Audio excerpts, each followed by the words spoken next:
lọ́mọdé lágbà nínú ilé yìí mo kí wa pé ẹ tún kó àbọ̀ sórí ètò bàbá gbàgede live tí a mọ̀ sí gbàgede ìmọ̀ tẹ́lẹ̀tẹ́lẹ̀.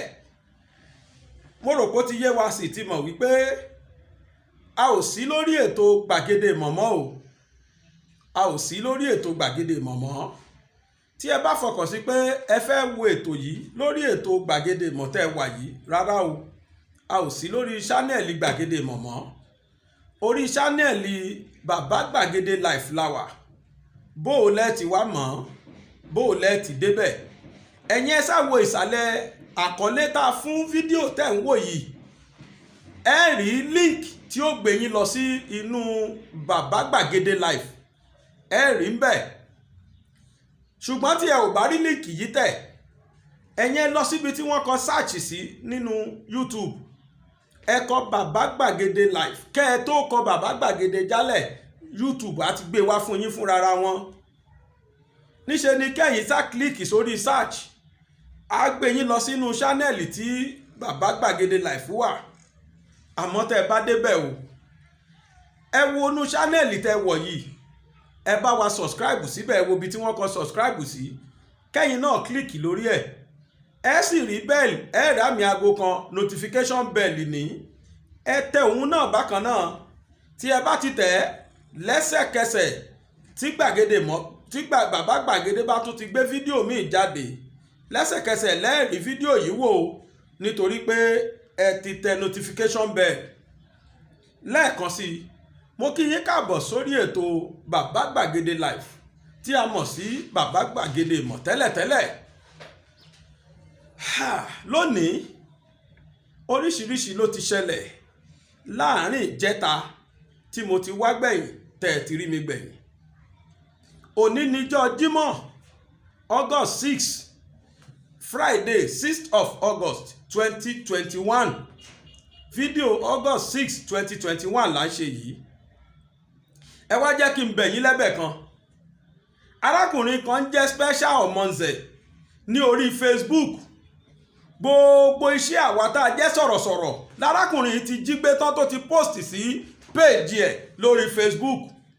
Tẹ́ ẹ bá sá ti rí fídíò tẹ́ ń wò yìí lórí péèjì Special Omonze lórí Facebook, ẹ sábà mi rìpọ́ọ̀tù ẹ̀. Fúnra mi mo ti rìpọ́ọ̀tù bí fídíò mi 10 tó ti gbé. Mo mọ̀ pé kọ́sẹ̀ yìí tó jálẹ̀ lágbára Ọlọ́run, YouTube Facebook ó ṣe nǹkan sí ọ̀rọ̀ ẹ̀. Tí wọn ò bá gba ṣánẹ́ẹ̀lì lọ́wọ́ ẹ̀, àfèṣí ni. Tẹ́ bá ti wá wo fídíò yìí tó bá ti gbé sínú ṣánẹ́ẹ̀lì sínú péèjì Special Omonze lórí Facebook, ẹ̀yẹn ṣá rìpọ́ọ̀tù ẹ̀. Nínú ẹlẹ́ẹ̀kejì ni pé tí ẹ bá wo fídíò yìí ní orí ṣánẹ́ẹ̀lì kí ṣánẹ́ẹ̀lì kankan tó yàtọ̀ sí bàbá gbàgede live tàbí díẹ̀ tí mo máa fi ránṣẹ́ sórí ètò gbàgede ìmọ̀, ibikíbi tóhùn kó tó wá jẹ́ ká ẹ ti rí fídíò yìí wò lórí YouTube, ẹ̀yẹn sá rìpọ́ọ̀tù ẹ̀. Ẹ ṣeun gan. Ẹ má jẹ́ ká bòpò lọlé olóró lénìí kí a má sọ iléyá ká má sọ dìlé pẹ́. Mo níròyìn ayọ̀ kan fún wa tí mo fẹ́ fi bẹ̀rẹ̀ ètò tòní. Ṣé àgbàgbé arákùnrin kan tí orúkọ rẹ̀ ń jẹ́ Ọba Ògbóni, Tajudeen Bakare tí a mọ̀ sí Ọba Ògbóni. Arákùnrin ni wọ́n arrest ní July 3rd nígbà tí wọ́n ṣe Lagos rally. Ó wà nínú àwọn tí wọ́n arrest. Wọ́n fi gbogbo àwọn 40 tí wọ́n arrest sílẹ̀, wọ́n pera wọn ní G40. Wọ́n fi wọ́n sílẹ̀ o. Ṣùgbọ́n wọ́n kùnà láti fi arákùnrin Tajudeen Bakare sílẹ̀ tí ń ṣe Ọba Ògbóni. Kí ló fà á? Wọ́n ní pé òun ló pa ọmọ obìnrin tí wọ́n pa, tí àwọn ọlọ́pàá pa nínú shootout tó ṣẹlẹ̀ ní July 3rd nígbà tí wọ́n ṣe Lagos rally. Ilé ẹjọ́ sọ pé àwọn ọlọ́pàá sọ pé arákùnrin Tajudeen Bakare yìí tí ń ṣe ṣíàmánù, tí ń ṣe kábíyèsí àwọn Ògbóni, wọ́n lóun gan ló pa ọmọ obìnrin yìí o. Àmọ́ mo láyọ̀ láti sọ fún wa pé lánàá òde yìí tí ń ṣe ọjọ́ 5 oṣù kẹjọ 5th of August, ọjọ́ Thursday, ilé ẹjọ́ máa dá ọmọkùnrin yìí sílẹ̀. Wọ́n ní kò mọ́wọ́ kò mẹsẹ̀ o. Nígbà tí DPP advice dé, Department of Public Prosecution òní wọ́n ń pè ní DPP. Ẹni tí wọ́n bá fẹ̀sùn olè, adigunjalè tàbí ẹ̀sùn apànìyàn kan, òní wọ́n máa ń gbé ẹjọ́ rẹ̀ lọ sí DPP. Àwọn lọ́ọ̀yà ni wọ́n ní DPP yìí, wọ́n á wo ẹjọ́ náà sọ́tún sósì, wọ́n á wá fi dìtámì bóyá arákùnrin tí wọ́n fi ẹ̀sùn kàn àbárábìnrin tó ń bá fẹ̀sùn kàn bóyá ó jẹ̀bi àbí kò jẹ̀bi. Àmọ́ tí DPP bá ní kò jẹ̀bi kò sì lẹ́jọ́ rò, lẹ́sẹ̀kẹsẹ̀ ní kóòtù ó túlẹ̀ pé kó máa lọ ilé rẹ̀. In tó ṣẹlẹ̀ sí Bákàrè rèé o. Níṣe ni àwọn DPP yìí sọ pé Bákàrè ò ní ẹjọ́ rò kankan, wọ́n ní kò lẹ́jọ́ kankan rò, wípé òun kọ́ ni ó pa ọmọdébìnrin ọmọ ọdún 14 tí wọ́n pa ní July 3rd nígbà tí wọ́n ṣe Lagos rally. Tó wọ́n mà sọ pé kí arákùnrin máa lọ lé láyọ̀ àtàláfíà. Tó rí pé ìdùnnú kan tún nù. Olóyè Ìgbòho, kóòtù dájọ́ wípé kí wọ́n fi ilẹ̀ láyọ̀ ní Nàìjíríà o. Wọn ò gbọ́dọ̀ dọdẹ rẹ̀ kiri mọ́, wọn ò gbọ́dọ̀ gbẹ́sẹ̀ lé àpò ìṣúná owó rẹ̀ mọ́ tí a mọ̀ sí àkáǹtì rẹ̀. Bákan náà ni pé gbogbo àwọn tí wọ́n kó nílé rẹ̀ pátá wọ́n ní lẹ́sẹ̀kẹsẹ̀ kí DSS dá wọn lẹ̀ o, kí wọ́n jẹ́ kí wọ́n máa lọ lé. Rí pé ìròyìn ayọ̀ ló túbọ̀ ń ṣubú láyọ̀ fún wa, ìdùnnú tó ga ni. Àdúpẹ́ lọ́dọ̀ Olódùmarè ọba òkè. Ẹnu tó kàn nísìn ni pé ní ọjọ́ Sunday tí ń bọ̀ yìí, ní ọjọ́ àìkú tí ń bọ̀ yìí, ní ọjọ́ Sunday lágbára Ọlọ́run, bí mo ti ṣe gbọ́ o, tí wọn ò bá yẹ̀, mo gbọ́ wípé ọjọ́ náà ni wọ́n gbé olóyè Sunday Ìgbòho lọ sílé ẹjọ́ ní Benin Republic. Ó dá mi lójú pé dúdùn báyìí náà lọ sóòtúnṣo bíi ti àwọn tá a ti gbọ́ sẹ́yìn. Tó ẹ̀jẹ̀ àjọ kíra wa kú oríire lágbára Ọlọ́run sẹ́, àní dúdùn báyìí náà lọ sóòtún kálẹ̀, dúdùn báyìí lọ sóòsò nígbẹ̀yìn. Mo mà ní àwọn ìpèníjà kan tí àwọn èèyàn pé President Buhari tí wọ́n pè wọ́n. Ká lọ gbọ́ ọ̀rọ̀ tí Maitama Sule èyí tí ó sọ láti fi gba ọ̀gágun Muhammadu Buhari ní àmọ̀ràn ní ìgbà tí a ṣẹ̀ṣẹ̀ dìbò yàn, ṣùgbọ́n tí wọn ò tí ì gbé wọlé, tí wọn ò tí ì swear in bí president tó sì wà ní president elect. Wọ́n lọ sálámọ̀ sí ní Àbújá, òun àtàwọn ẹmẹ̀wà rẹ̀, ìyẹn Maitama Sule àtàwọn ará Haúsá tó pọ̀, wọ́n lọ sálámọ̀ sí, wọ́n lọ ṣe bàbá kẹ́ẹ̀pẹ́ ń bẹ̀, wọ́n sì fún ní oríṣiríṣi advice tó jẹ́ pé táwa náà bá gbọ́ yóò ṣàwa náà káyèéfì pé ṣarákùnrin ti rí tí ó ṣẹlẹ̀ in future ni. I can call him the man that sees the future. Ẹ jẹ́ ká lọ gbọ́rọ̀ látẹnu Maitama Sule. It is the same Buhari that gave this country a sense of direction when he was a military leader. This time around, I'm sure Allah has brought him to correct the ills of the past, to reform. But sir, it is easy. And you know it was easy when you were there as a military leader. But what made it easy? Justice. With justice, you can rule Nigeria well. Justice is the key. If you do justice to all and sundry, and I say all and sundry, because Allah said, فَإِذَا حَكَمْتُمْ بَيْنَ النَّاسِ أَنْ تَحْكُمُوا بِالْعَدْلِ. If you are going to judge between people, do justice, irrespective of their tribe, religion, or even political inclination. Justice must be done to whosoever deserves it. Power can remain in the hands of an infidel if he is just and fair, but it will not remain in the hands of a believer if he is unfair and unjust. Behind every crisis anywhere in the world is injustice. The solution to that crisis is justice. The world itself can never be governed by force, never by fear, even never by power. In the end, what governs is the mind, what conquers is the spirit. And the weapons of governing the mind and conquering the spirit are justice and fair play. Justice. I have always known you to be a man of justice. I ask you please to continue. Don't change. Don't compromise this justice with anything. May Allah help you. Mr. President, sir, You know what we have gone through. I am not asking you, and I know you will not, to discriminate against any part of Nigeria. But I am asking you to do justice to all parts of Nigeria. Justice will bring about peace. Peace and stability are the prerequisites of development. Development will bring employment. With employment, you will not have idle people. An idle man is a devil's workshop. An idle man thinks nothing but evil. He plans nothing but evil, wants to do nothing but evil. Justice will do all these. I know you can do it. Do justice to us. Do justice to them. Do justice to everybody. Allah will reward you for that. There are certain things that perhaps people may say that political consideration. Well, you have that, Mr. President, sir. It's God that you should always have at the back of your mind.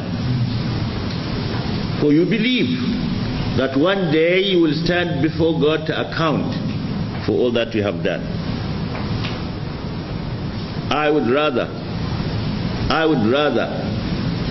that you would disappoint people rather than disappoint your great Creator. And may God grant that you will do that which will please God. So we have come to congratulate you and to congratulate ourselves. This is what we have been looking for.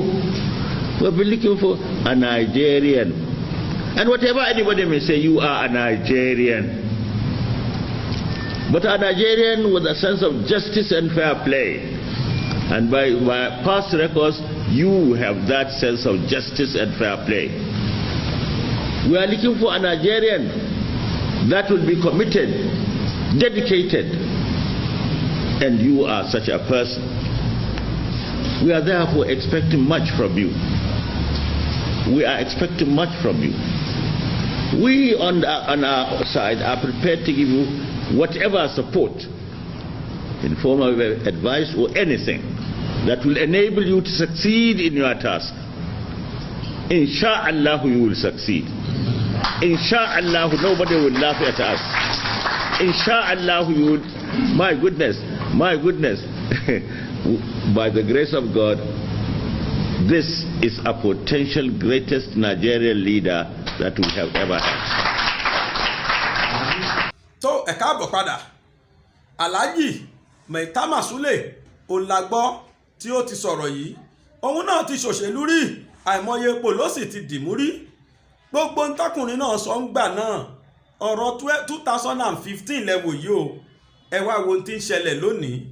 Gbogbo wọn ní tọmọkùnrin fún ọ̀gá wa ní Àbújá, ṣe rí pé gbogbo ẹ̀ àfi bí pọ́mọkùnrin ti rí future ni.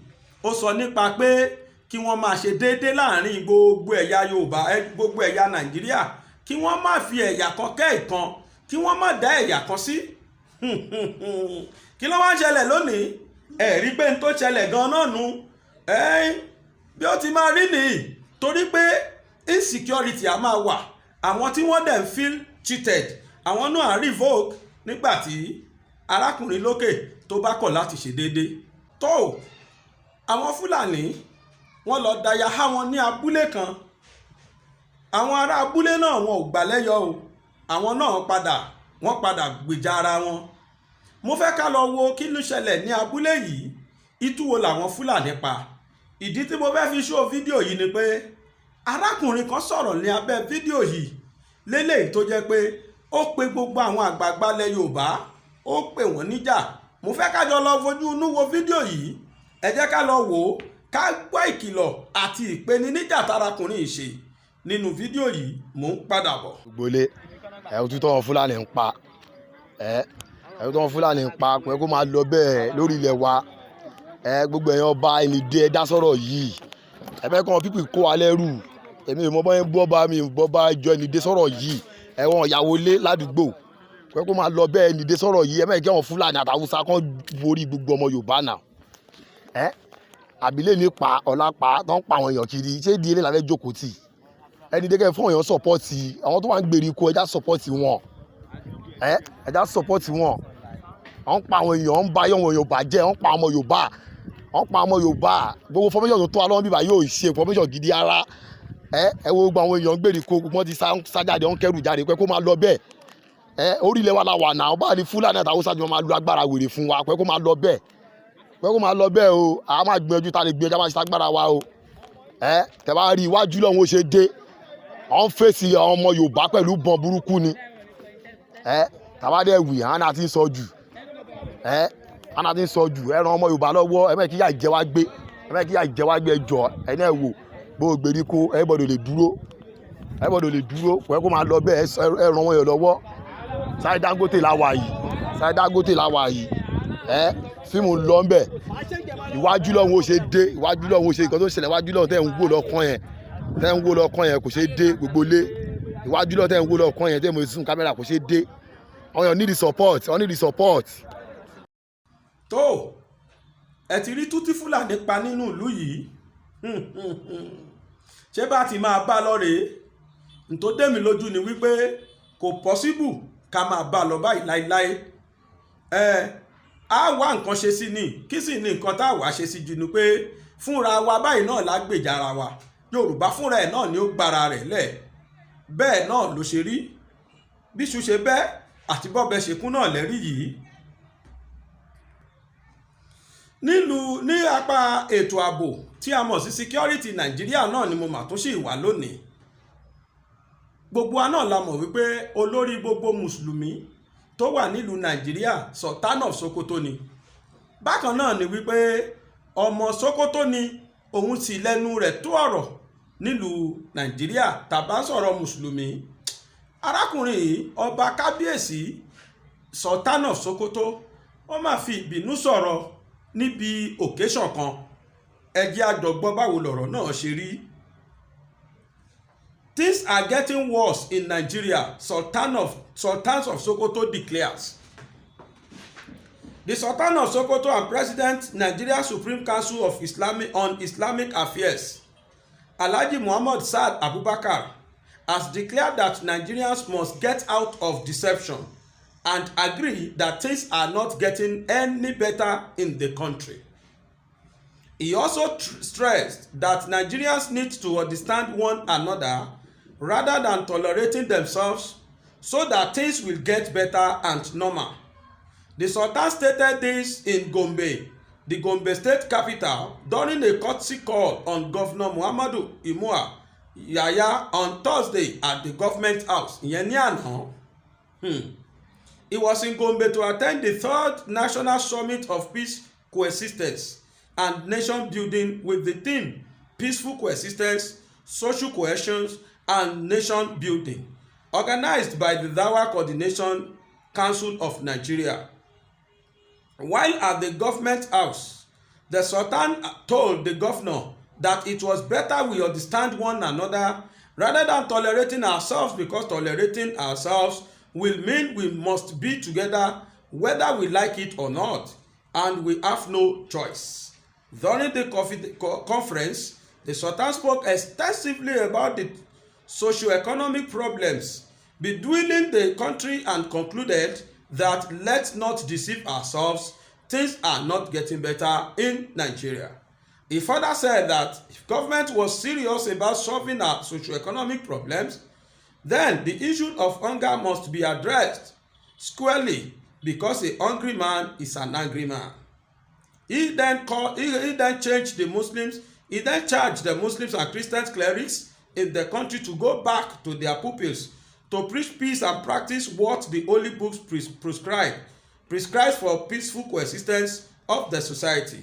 Earlier in his message, Cardinal John Onaiyekan, who was represented by Reverend Father Joseph Chinga, said that Nigeria is currently going through difficult times in terms of social integrations and cohesion. The cleric also regretted that suspicious religious bigotry and sentiment seems to be the order of the day, and spoke on the need for Nigerians to stay together in peace and coexist side by side in mutual respect. So, few weeks ago,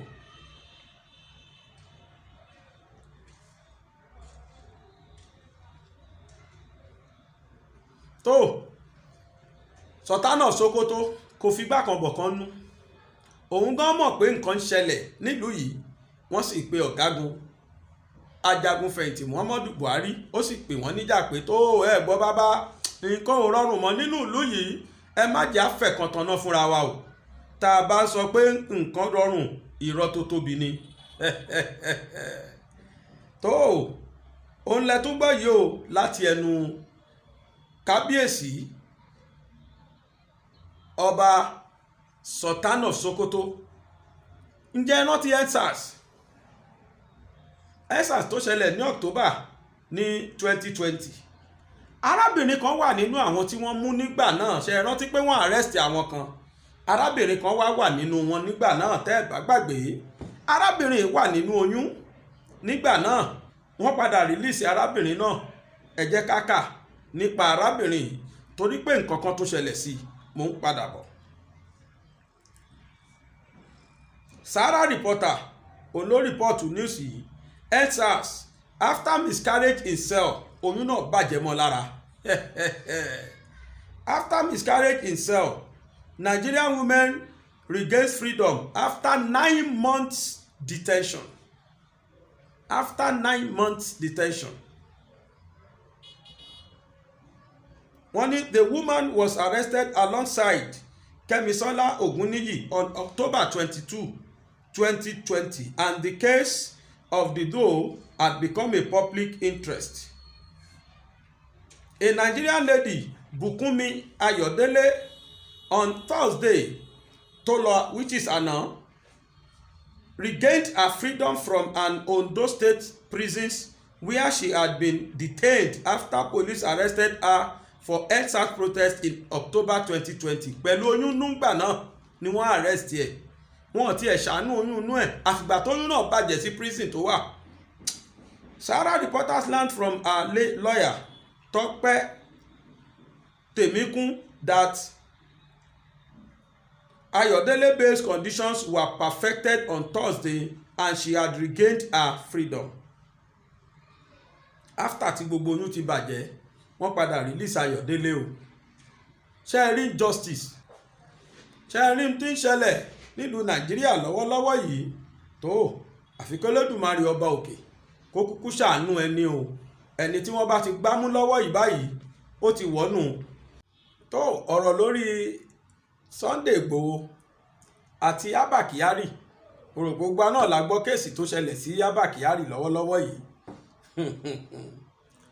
Former chief judge kan ní ìlú kan Gambia, orúkọ rẹ̀ a máa jẹ́ Emmanuel Fagbenle. Ó ní ọmọ Yorùbá ni àmọ́ chief judge ló jẹ́ tẹ́lẹ̀ nílùú Gambia. Ó ti sọ̀rọ̀ lórí ọ̀rọ̀ bí ó ṣe possible láíláí kí wọ́n gbé olóyè Sunday Igboho wá sí Nàìjíríà. Bákan náà bó ṣe jẹ́ pé ó máa le díẹ̀ láti gbé Abba Kyari kí wọ́n kàn kú gìrì kí wọ́n gbé bẹ́ẹ̀ pé wọ́n ń gbé lọ sí Amẹ́ríkà. Ẹ jẹ́ ká gbọ́ nǹkan tí ọ̀gbẹ́ni Fagbenle náà sọ lórí ọ̀rọ̀ àwọn méjèèjì, nítorí wípé tẹ́lẹ̀tẹ́lẹ̀ náà ṣé Yorùbá ní kángun yóò padà kángun síbì kan ni.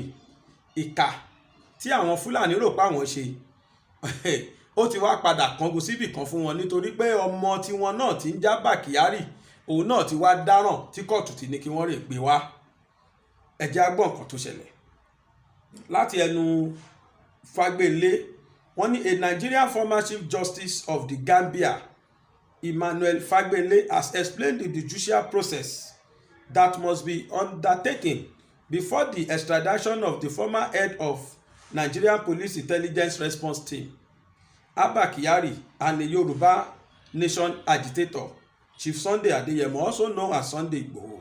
The FBI is demanding the extraditions of Kyari to the United States following his indictment in the ongoing prosecutions of Nigerian fraudsters Abbas Rahman, popularly known as Hush Puppy, in that country. On the other hand, the Nigerian government wants the extraditions of Igboho to Nigeria from Republic of Benin over allegations of gun running and campaigning for divisions of Nigeria, among others. But Fagbelewu spoke to journalists after delivering a public lecture to mark the Law Week of the students of Achievers University, Owo, Ondo State. Said there are judicial processes that must be followed in extraditions of the two Nigerians. According to him, extraditions as a judicial process between two countries that have treaties entered into the agreement. He added that the extraditions of the two men will not be possible without compliance with proper judicial process. It is the court pronouncement that could hand them over for extradition, without which their extradition could not be possible. Nǹkan tí wọ́n sọ ńjọ́ kìíní àná ní wípé kóòtù Nàìjíríà gbọ́dọ̀ prosecute Ìgbòho, ó gbọ́dọ̀ pronounce wípé kí wọ́n lọ extradite. Lẹ́yìn tí kóòtù ìbá pronounce tán ni wọ́n ṣẹ̀ṣẹ̀ máa wá determine pé ṣó possible àbí kò possible, ṣé ó yẹ lẹ́ni tá a máa extradite àbí kò yẹ. Gbogbo èyí tí wọ́n ń ṣe tán fọ́ǹbù yẹn àfẹ́gbé wá Nàìjíríà wọ́n kàn ń fọ́ǹbù ni. Mo ti sọ láìmọye ìgbà pé it is never possible. Ẹ jẹ́ ká máa gbọ́ Fagbele lọ. If anybody in another country does anything for which another country seeks that it should come to be tried, the first thing to be done is to set the extradition process in motion. Abba Kyari is a Nigerian. He is presently living in Nigeria, so the extradition trial has to be done in Nigeria. It is only when the Nigerian court approves that he should be extradited to the other country that he could go to the other country under the force of the judicial pronouncement of the Nigerian court. That is how it is done. The same thing happens to Sunday Igboho in the Benin Republic. There is no amount of indictment that exists until you pass through that process and the court has verified that you are a subject of extradition. Nobody can extradite you. That is the protection you have. So there's even a law that protects Sunday Igboho, that he must not be extradited. Yàtí ẹ̀tọ́ fún gbogbo nta wá ń wí yìí o, kóòtù ti dájọ́ níjẹta wípé gbogbo tó ń jẹ́ ó ṣẹ̀ṣẹ̀ ó ló instead kí kóòtù dájọ́ pé kán lọ extradite ńṣe ni kóòtù dájọ́ pé kò lẹ́sùn kankan láti jẹ́. So ṣe rí wípé ẹjọ́ ti kú sáké báyìí. Nígbà tó dọ̀rọ̀ Abba Kyari, wọ́n bẹ̀rẹ̀ sí ní sọ judicial process, wọ́n bẹ̀rẹ̀ sí ní kóòtù òfin tí wọn ò kóòtù nígbà tí Ìgbòho. Yorùbá ní bí ọmọ mẹ̀kúnnù bá kú tàbí tí nǹkan aburú ṣẹlẹ̀ sọ́mọ mẹ̀kúnnù, wọ́n á sọ pé irun bí lọ. Tó bá ṣẹlẹ̀ sọ́mọ ọba, wọ́n á lè mọ̀wọ́ lù ú. Òun náà là ń gbọ́ yìí, òun náà là ń fojú ara wa rí yìí. Ìntí Fúlàní ṣe rèé. Torí pé ọmọ tí wọ́n lé léyìí ṣẹlẹ̀ sí nísìnyí, oríṣiríṣi òfin ni wọ́n kóòtù fún wa. Mo ti ẹ̀ gbọ́ níbì kan, mi ì fetí mi gbọ́ o, mi ì fojú mi wò o. Àmọ́ mo gbọ́ níbì kan bí tí wọ́n sọ pé Minister for Transportation Rotimi Amechi pé wọ́n sọ pé kò sí pé wọ́n ní kò sépo nínú aeroplane tí wọ́n máa fi gbé Abba Kyari lọ sí Amẹ́ríkà. Ọ̀rọ̀ yẹn dà mí lórí rúgbà tí mo gbọ́ pé ṣé ó lè jó òótọ́ ṣá, kò sépo tí wọ́n máa fi gbé lọ sí Amẹ́ríkà. Níbo lè kó sá lọ? Ṣùgbọ́n epo wà tí wọ́n lè fi gbé Sunday Igboho láti Benin Republic wá sí Nàìjíríà. Ẹ rí pé nǹkan ṣe àwọn ẹni. Ó dáa, gbogbo ẹ̀ṣẹ̀ tí wọ́n ń pariwo pàwáṣẹ́ yìí, mo fẹ́ ká wo fídíò kan. Fídíò yìí o, ọmọ Haúsá fúnra ara ẹ̀ ló ṣe fídíò yìí. Tíjọba ò rí nǹkan kan ṣe sí ńgbà tó ṣe fídíò yìí. Ní tóun náà ń pè ní pé kí àwọn pín. Fúnra ẹ̀ ló ń pariwo nígbà náà o. In tí Igboho ṣẹ̀ṣẹ̀ ń sọ yìí, àwọn ti sọ tipẹ́tipẹ́ tí ò sí ní tó ṣẹlẹ̀ sí. Wọ́n ní when beggar dies no commencing. Ẹ jẹ́ á wo fídíò yẹn. From today, June the 6th, 2017, when this proclamation is signed, the North, a critical player in the Nigerian project, hereby declares that it will no longer be disposed to coexisting with the Igbos and shall take definite steps to end the partnership by pulling out of the current federal arrangement. 2. This conclusion is necessitated by the realization that it since ceased to be comfortable or safe to continue sharing the same country with the ungrateful, uncultured Igbos who have exhibited reckless disrespect for the other federating units and stained the integrity of the entire nation with their insatiable criminal obsessions. 3.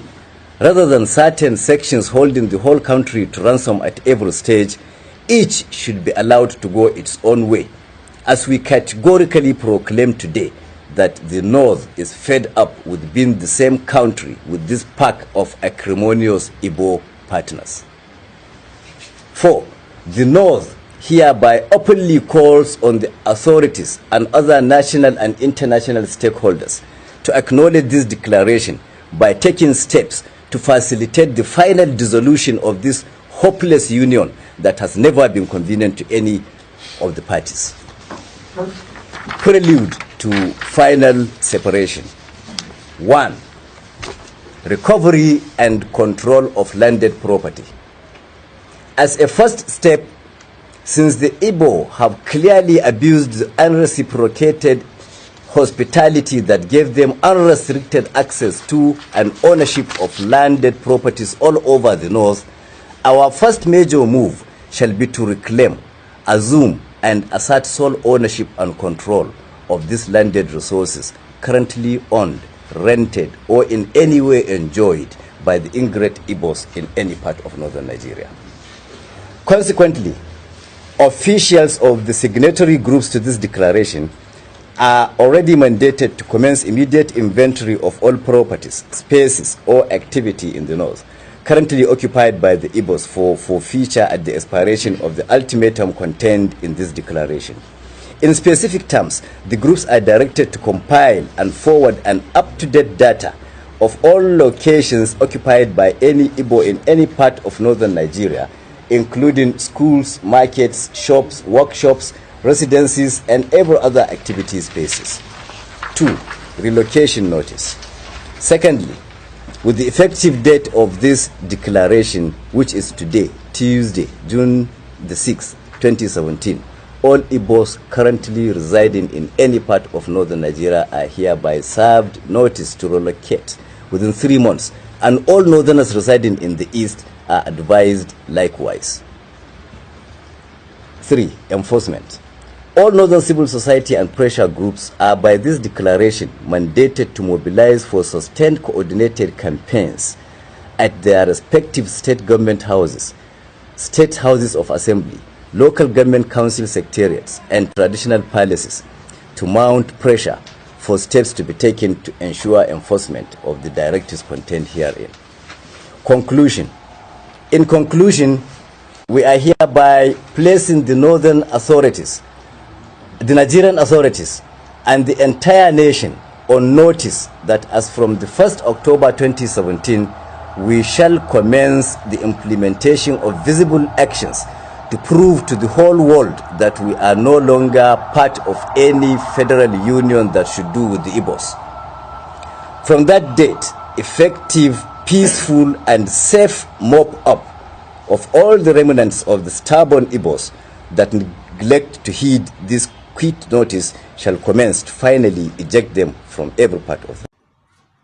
Kò sí tó ṣọpẹ́ níyẹn o, ọ̀gbẹ́ni tó ṣe fídíò yẹn nígbà tó ṣe yẹn wọn ò gbé wọn indict ẹ̀, wọn sọ pé ó fẹ́ dàlúrú, wọn nìkan lọ gbé ńgbà náà nítorí ipò jẹ́ Fúlàní ẹgbẹ́ wọn.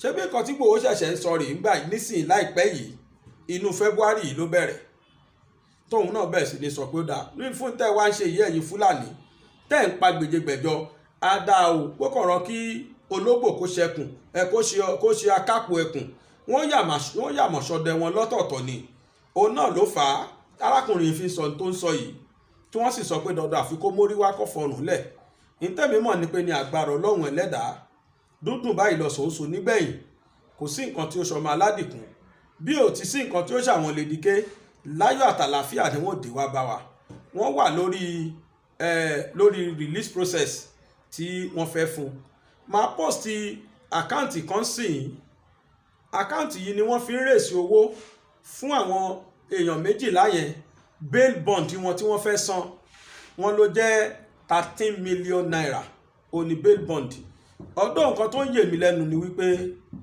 àwọn gan ìjọba lèmi rò pé ó yẹ kó tún san fáìnì fáwọn ẹni yìí torí wọn ò lẹ́ṣẹ̀ kankan tí wọ́n ṣẹ̀ ó yẹ kí kóòtù dá wọn lẹ̀ kí wọ́n máa lọ lọ́fẹ̀ẹ́ ni láì fún wọn lẹ́ni fáìnì láì sí pé bóyá wọ́n máa fi iye kankan béèlì wọn. ení nìyẹn. lẹ́ẹ̀kejì ó yẹ kíjọba tún wá sọ compensation fún wọn wípé wọ́n ti ṣe ọ̀pọ̀lọpọ̀ léṣe nínú wọn wípé wọ́n arrest wọn wrongly but to my dismay judgement tá a gbọ́ níjẹta ò ní wípé wọ́n release wọ́n grant wọ́n béèlì o àmọ́ pẹ̀lú owó tabua owó gọbọi ni. àwọn àkáǹtì tí ẹ wá ń wò yìí ó ń la àwọn àkáǹtì tí wọ́n gbé síta pé ẹ̀yin tí ẹ bá ní dọ́là tí ẹ ní pounds tí ẹ fẹ́ fi ránṣẹ́ sáwọn foreign account yìí. lágbára ọlọ́run bàbá Bánjí Akíntóyè àwọn ni wọ́n bọwọ́ lu àkáǹtì tẹ́ ń wò yìí o ó sì wà látọ̀dọ̀ gbogbo media presenters pátápátá ibẹ̀ ni wọ́n ti fi ń rèsò owó tí wọ́n fẹ́ fi release àwọn ènìyàn. bákan náà ni wípé ẹ̀yin tó bá wá jẹ́ pé náírà lẹ́yìn fẹ́ fi ránṣẹ́ sínú àkáǹtì yẹn kì í ṣe náírà àkáǹtì nìyẹn o ẹ pè mí tàbí kẹ́ ẹ pè èyíkéyìí nínú àwa sọ̀rọ̀sọ̀rọ̀ kì í ṣe just anybody o tẹ́ ẹ bá mọ nọ́mbà Wíkóńkó ẹ pè é tẹ́ ẹ bá mọ nọ́mbà Tẹ́ni ọmọ ológo ẹ pè é tẹ́ ẹ bá mọ nọ́mbà Ìrèlú ẹ pè é tẹ́ ẹ bá mọ nọ́mbà tèmi fúnra mi ẹ pè mí kò sí tẹ́ ẹ pè nínú wa tó bá sì jẹ́ pé Queen lẹ pè Alájà tàbí Dr. Savvy kò sí èyíkéyìí tẹ́ ẹ pè nínú gbogbo wa yìí tí wọn ò ní bá yín sọ̀rọ̀ lórí Nigeria account tí ẹ fowó ránṣẹ́ sí. Akáláṣe o tẹ́ bá wá rí i pé ẹ ò lè pe ẹnikẹ́ni tẹ́ bá mọ account number tèmi ẹ fi ránṣẹ́ síbẹ̀ kẹ́ẹ̀dẹ̀ indicate pé owó tí ẹ fẹ́ kí wọ́n fi béèlì àwọn Lady K àtàwọn tó kù ẹ̀ ní o lágbára Ọlọ́run lẹ́yẹ̀ òsọ́kà òní máa send ẹ̀ sí account tá a máa send ẹ̀ sí àmọ́ kó tó di pé kàn máa send ẹ̀ sí mi direct ẹ pè kankan nínú gbogbo àwa tí mo dárúkọ yìí ẹ rí i pé wọ́n connect yín mọ́ Nigeria account àmọ́ táyìn bá ní dọ́là àbí pounds tẹ́ fẹ́ fi ránṣẹ́ sí wọn ẹ fi ránṣẹ́ sáwọn àkáǹtì tí mo fi ránṣẹ́ yìí foreign account ni kì í ṣe àkáǹtì mi kì í ṣe àkáǹtì Nàìjíríà. tó a kú dédé wòyí gbogbo àwọn ọmọ Yorùbá pátápátá a kí gbogbo wa pé a kú ọrọ̀ ìlú adẹ̀kú bójú ọjọ́ ṣe rí a kú gbogbo bí a ṣe ń jà lórí pé ká lè kúrò lóko ẹrú gbogbo yín pátápátá lákì o Elédùmarè àtúbọ̀ máa fún wa lókun àtagbára kò ní sú wa kò ní rẹ̀ wá lágbára Ọlọ́run ọba ẹ ti mọ bí a ṣe máa ń ṣe ẹ jẹ́ ká kọ́kọ́ júbà Elédùmarè ká tó tẹ̀síwájú lórí ètò tẹ̀mí mo máa pe bàbá wa alàgbà Erinlẹ̀ kí wọ́n bá wa ṣí ètò yìí fún ìṣẹ́jú kékeré ẹ ṣeun sá. Olúwa Ọlọ́run agbára wa ọba tó mọ ohun gbogbo tó kì í ṣe ohun gbogbo ọba tí kì í bá tì ọba tó dá wa ní àwòrán ara rẹ̀ ọba tó dá ayé àti ọ̀run ẹ̀yin la wá gbéga o ẹ̀yin la wá fìyìn fún ẹ̀yin ọba tó ń gbé ní ibi gíga tó wo tó ṣẹlẹ̀ sílẹ̀ kábíyèsí Ọlọ́run gbàlà wa ọba tó lọ kése ìkìkì mọ́lẹ̀ ọba tó ń jẹ́ mi má bẹ̀rẹ̀ ọba tó ń pabìlà tó mọ̀ sí dire ẹ̀yin ni abẹ́là alábẹ́là làṣàṣì abiyamọ lọ́jọ́ ìjà oríṣiríṣi Ọlọ́run gbàlà wa ọba tó lọ kése ọba tó fi ìmọ́lẹ̀ tó fi ṣaṣọ bora àkọ́dá ayé àṣẹ ọ̀daràn ọba tí kì í kú ọba tí kì í ṣe ọba tí kì í ṣe ìbàjẹ́ ẹ̀yin ọba tó ń jẹ́ èmi ni o Ọlọ́run alágbára ìwọ ni àkọ́dá ayé àṣẹ ọ̀daràn ọba tó dákú tí kò lè pa ọba tó dáhùn táàrùn lè sọ lọ́jọ́ ẹ̀yin la wá gbé kala wá fìyìn fún yín Olódùmarè Olúwa tún ti dé bí a ti ń dé àwa ọmọ yín bàbá wa àti Ọlọ́run ẹni tí Olúwa bá kọ́lé náà tó ń kọ́ wọ́n ṣe lásán ni Olúwa èyí tá fẹ́ ṣe lọ́jọ́ òní Olúwa ẹ wá gbà fún wa ohun tí a ń bẹ̀rẹ̀ fún náà ní ẹ̀tọ́ wa kí Olúwa kó gba ẹ̀tọ́ wa fún wa èyí tá máa ṣe lọ́jọ́ òní Olúwa má jẹ́ kó hùn wá gbogbo ọ̀rọ̀ tí a máa sọ àti àwọn tó máa gbọ́rọ̀ wa Olúwa jẹ́ kí ìmọ̀ wa kó ṣe ọ̀kan ohun tí a torí ẹ̀ wá sí wíwà lọ́jọ́ òní Olúwa bá wa lọ́wọ́ sí ní ìgbẹ̀yìn ohun tí a fẹ́ ṣe lọ́jọ́ òní kí ògo àti ọlá kó máa jẹ́ tí a ó máa yìn a ó máa gbé yín ga bẹ́ẹ̀ ló máa rí kò ní padà o àmín. Àmín ẹ ṣeun bàbá mi Ọlọ́run á túbọ̀ máa fún yín ní ọgbọ́n àmà àti òye Ọlọ́run á máa fi kún àmì òróró yín lágbára Ọlọ́run. tó ẹ̀yin ènìyàn wa nílé àwa tí ó di TVR láti ti dé bá a ṣe máa dé o a kí yín káàbọ̀ lẹ́ẹ̀kan sí sórí ètò wa ètò yín lórí ìkànnì Odùduwà TV rédíò. Ẹ ti rí gbogbo àwa sọ̀rọ̀sọ̀rọ̀ Odùduwà náà la wà ní orí ìkàlẹ̀ yìí. Tẹ́ ẹ bá dúró ẹ dákun ẹ dábọ̀ ẹ fìdílé nǹkan kẹ́ fi nǹkan lè dín kẹ́ lè máa bá wa ká lọ lórí ètò tí a fẹ́ ṣe lénìí lórí ọ̀rọ̀ Yorùbá nation náà ni o, no going back ni. Ìdúró sí ìbẹ̀rẹ̀ ò sí fẹ́ni tó gbé odó mì, bẹ́ẹ̀ ni ó dìgbà tá a bá gba ilẹ̀ Yorùbá kí gbogbo wa ká tó ṣe kíni kí a tó fi ẹ̀yìn tì àbí ká tó dá ẹnu dúró. Ẹ má wá jẹ́ kó sú ẹ má jẹ́ kó rẹ̀ wá. Mo kí gbogbo wa àní ní àǹfààní láti máa pe gbogbo wa ní ọ̀kọ̀ọ̀kan èjèèjì láti máa kí wa pé ẹ káàbọ̀ ká máa pe orúkọ wa, àmọ́ gbogbo yín pátápátá la kí, gbogbo yín pátápátá ni a dẹ̀ rí. Ẹ ṣeun lọ́pọ̀lọpọ̀, ẹ káàbọ̀, ẹ kú ìfẹ́, ẹ ṣeun, a dúpẹ́ lọ́wọ́ yín. Bẹ́ẹ̀ wá ṣe ń wọlé ẹ máa bá wa share, ẹ máa bá wa pín lọ́lọ́kan òjọ̀kan, kẹ máa bá wa pe gbogbo àwọn ọmọ Yorùbá àtàtà, ẹ máa bá wa pè wọ́n wọlé pé a tún ti wà ní ìkàlẹ̀ gẹ́gẹ́ bá a ti ṣe dé. Tó mo tún fẹ́ fi àsìkò yìí kí gbogbo àwọn ọmọ Yorùbá pátápátápátá. Wọ́n ní ọmọ akọrin kan ní inú mi á dùn ara mi á yá gágá. Ṣé rí bá a ṣe máa ń jáde síta tẹ́yìn náà máa ń ṣe kí ni tẹ́ máa ń gbárùkù tẹ̀lé wa, inú wa máa ń dùn lọ́pọ̀lọpọ̀. Òun ló fi máa ń jẹ́ wípé ìgbà míì tí rẹ̀wẹ̀sì bá tẹ̀ fẹ́ mú wa ní àwọn èèyàn á tún ti máa retí wa lórí ètò ẹ jẹ́ ká tún tètè jáde síta. A dúpẹ́ lọ́pọ̀lọpọ̀ lọ́wọ́ gbogbo yín, inú wa dùn. A tún fẹ́ fi àsìkò yìí dúpẹ́ lọ́wọ́ gbogbo ẹ̀yin ọmọ Yorùbá pátápátá èyí tẹ́ ẹ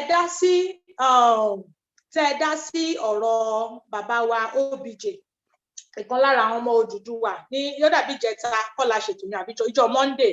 Gbogbo yín pátápátá la kí o, ibi tẹ́ ẹ ti mú owó yẹn iná ò ní tán wọ yín o lágbára Ọlọ́run. Gẹ́gẹ́ bí ẹ ti ṣe mọ̀ pé lórí Odùduwà TV rédíò orí òtítọ́ àti òdodo òun làwa dúró lé lórí. Tá a bá jáde síta wípé a fẹ́ gba owó, ohun tá a bá la fẹ́ fi owó yẹn ṣe òun la máa ṣe. Ẹ dẹ̀ ti mọ̀ wípé tá a bá dẹ̀ ti gbà ó di dandan ká wá padà wá jábọ̀ fún yín. Wọ́n ní yínníyínní kẹ́ni ó lè ṣe míì ni, bẹ́ẹ̀ ni tí a ò bá padà wá láti wá yìnyín àbí báyìí ni ọ̀rọ̀ owó yẹn ṣe lọ ẹ lè máa wò wípé kí ló ṣẹlẹ̀, báwo la ṣe ná. So ìdí rèé tá a tún fi wà níbí, pàápàá jùlọ lórí àwọn èèyàn wa tí wọ́n wà ní Àbújá. A dúpẹ́ lọ́wọ́ Ọlọ́run gẹ́gẹ́ gbogbo wa ti ṣe mọ̀ tá a ti ń gbọ́ nígboro lọ́tún ló sì rí pé wọ́n ti ní kó gba bíìlì wọn. Owó sì rí ó ní tóun ò bá sílé kẹ́nikẹ́ni má ṣe dábàá òun. Tó ẹnu ẹ̀ náà la wá yẹn. Mo máa wá pé ìyàwó mi àtàtà, aya mi ọ̀wọ́n, ọmọọba Adéjọkẹ́, tẹ́ ẹ mọ̀ bí ẹni mowó mo máa pè wọ́n wípé kí wọ́n bá wa ṣe àlàyé lórí owó tá a gbà ní ọjọ́ Monday lórí OBJ, kí wọ́n bá wa ṣe àlàyé iye tówó yẹn jẹ́ àti bá a ṣe náà. Nítorí wípé kí ni wọ́n ní etí tí ó bá gbọ́ àlọ ó di dandan kó ṣe kí ni, ó di dandan kó gbọ́ àbọ̀. A dẹ̀ dúpẹ́ lọ́pọ̀lọpọ̀ lọ́wọ́ gbogbo yín fún ìfẹ́ tẹ́ ẹ ní sí gbogbo wa pátápátá, tẹ́ ẹ ní sí wa, fún trust tẹ́ ẹ ní, fún ìgbàgbọ́ tẹ́ ẹ ní nínú wa, tẹ́ ẹ rò wípé owó tí àwọn pípù yìí wá gbà yìí ọ̀tọ̀ ní nǹkan tí wọ́n máa fi ṣe. A dúpẹ́ lọ́pọ̀lọpọ̀ lọ́wọ́ gbogbo yín o. Ibi tẹ́ ti wá mú owó yẹn kò ní tán bẹ́ẹ̀ o. Elédùmarè àtúbọ̀ máa ṣe kíni, àtúbọ̀ máa bá wa fún bù sí àpò yín, iná ò ní tọ́wọ́ yín lágbára lọ́wọ́ Ọlọ́run ọba. A ò wá ní fi rú eléyìí, a ò ní fi san fúnra wa o lágbára Ọlọ́run. Ẹ jẹ́ ń pe ìyàwó mi kó gbéra ńlẹ̀. Ẹ ṣeun Lady Best ìyálé mi. Ẹ ṣeun gan, ẹ kú ohùn, ẹ kú ètò, a kú ètò náà. Gbogbo àwọn ọmọ káàárọ̀ oòjíire lẹ́ẹ̀kan sí i, bó tiẹ̀ yẹ pé kejì mi ti dúpẹ́ lọ́wọ́ wa, ẹ jẹ́ kémi náà tún dúpẹ́ lọ́wọ́ wa fún ọpẹ́ ò kí ń pọ̀ jù. Dúpẹ́ òkò yìí ti dá àṣìṣe owó sí wọn lọ́wọ́ o. Bẹ́ẹ̀ ni ẹ ṣeun gan ni, a dúpẹ́ lọ́wọ́ yín gidi gan ni, torí ẹni tó bá dúpẹ́ tàná á rò mí ìgbàlé mi. A kí gbogbo ẹ̀yin tẹ́ ẹ náwó sí wa pátápátá fún ìtọ́jú bàbá wa, ìkan lára àwọn akọni wa OBJ. Gbogbo àwọn tí wọ́n dẹ̀ náwó sí wa pátápátá wọ́n ní ká dúpẹ́ lọ́wọ́ yín. Wọ́n láwọn mọ rírì oore yẹn o, pé àní fi búburú gbà á. Wọ́n dẹ̀ tún fi dá wa lójú wípé àwọn tí máa wá dúpẹ́ lọ́wọ́ everybody, lọ́wọ́ gbogbo ọmọ Yorùbá tó náwó àánú sí wọn, ṣùgbọ́n agbẹnu wọn dúpẹ́, àwa náà tún dúpẹ́ gẹ́gẹ́ bíi team Odùduwà TV rédíò lọ́wọ́ gbogbo ọmọ káàárọ̀ oòjíire fún gbogbo ànáwọ́, ẹ̀yin tẹ́ ẹ fi pounds ránṣẹ́ sí wa, ẹ̀yin tẹ́ ẹ lo náírà, ẹ̀yin tẹ́ ẹ lo dollars, gbogbo iṣẹ́ yín la jẹ́. Àwa fẹ́ fi dá yín lójú gẹ́gẹ́ bá ṣe máa ń ṣe lórí ìkànnì tiwa, torí wípé wọ́n nítorí wọ́n máa ń sọ pé ó ń déwájú ó ń dẹjọ́ ni, ó ń dẹ̀yìn ó ń daṣọ, kò sí awo kan láwo ẹ̀wà, bẹ́ẹ̀ ni awo òde ní fi dúdú pe funfun, a ní fi funfun pe dúdú, nítorí pé n tó oníkálukú bá gbìn òun ló máa ká. Bí ẹ̀dá kan ò bá tiẹ̀ rí wa, ó yẹ kẹ́rì ọkàn wa lè máa rí wa. Ẹni tó dá wa ń kọ́ tá a máa jábọ̀ fún. Ìbẹ̀rù Olúwa òun ni ìpilẹ̀ṣẹ̀ ọgbọ́n, ìbẹ̀rù Olúwa ni ìpilẹ̀ṣẹ̀ ọgbọ́n. Òun náà ni tá a bá ti fi ìbẹ̀rù Ọlọ́run sí i, kò sí mìmì kan tó lè mì wá ní gbogbo ibikíbi tá a lè wọ̀, a lè dúró, a lè dá wẹ̀, a lè dá dúró, a yán kọ̀ọ̀kan. Bẹ́ẹ̀ ni, ṣùgbọ́n a dúpẹ́ lọ́wọ́ yín torí pé láìsí yín kò sí àwa. Kò ń ṣe pé a mọ̀ ọ́ sọ, kò ń ṣe pé a mọ̀ ọ́ wà á wù, kò ń ṣe pé àmì tó ṣe òun lẹ ṣe ń fún wa lọ́wọ́, kò ń ṣe pé torí pé ajá nǹkan kan lẹ ṣe trust wa pé ẹ jẹ́ ká support àwọn people. Àwa kọ́ lẹ support. Ọlọ́run Elédùmarè òun ni gbogbo tẹ́ ẹ bá ń ṣe, tá a bá ń ṣe òun là ń ṣe fún. Ẹ ṣé gan.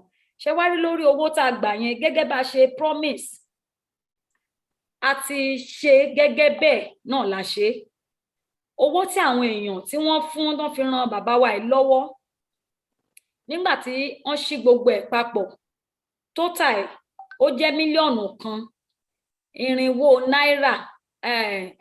Mo fẹ́ sọ Yorùbá tó máa ga jù mí lọ sí owó. Ìyàwó ọkọ bá mi pàtẹ́wọ́ fún ìyàwó mi náà, ẹ kọ́kọ́ bá mi pàtẹ́wọ́. Ẹ má bí mo ti ní kán ṣí kíláàsì Yorùbá fún mi òǹkà. So iye tí a fi ran bàbá yẹn lọ́wọ́, kan lára àwọn jagunjagun wa yẹn, bó ti yẹ pé àwọn ẹlòmíì lójú ẹlòmíì á ní owó yẹn pọ̀, àwọn kan tiẹ̀ ti ń pè wá ní wọ́n ti ṣe kinní kan fún un. Ní tí bàbá yẹn dẹ̀ ti kọlù ó ju ẹ má jà tán ra wa jẹ, ohun tí bàbá yẹn ti fara gbá ó ju ń tá a gbélé lọ, ṣùgbọ́n wọ́n mọ̀ ọ́ lóore, àwa gan mọ̀ ọ́ lóore torí ó yà wá lẹ́nu pé ẹ̀yin ọmọ Yorùbá àtàtà ẹ ṣeun gan ni, èèyàn láṣọ èèyàn, ẹ ṣe. Owó náà jẹ́ 1,537,000, 1,537,000. So nínú 1,537,000 yẹn, ayọ̀ 400 ẹ mọ̀ pa sọ pé àwa a máa send owó yẹn directly sí ọ̀dọ̀ dókítà ni. Mi mọ̀ bóyá kó má dàbí pé kinní a ní receipt lọ́wọ́. So 400,000 immediately bá ṣe parí a ti send 400,000 yẹn sí àwọn oníṣẹ́ abẹ surgeon tó fẹ́ ṣiṣẹ́ yẹn. Wọ́n ti send ẹ̀ sí wọn, wọ́n dẹ̀ ti fi receipt ránṣẹ́.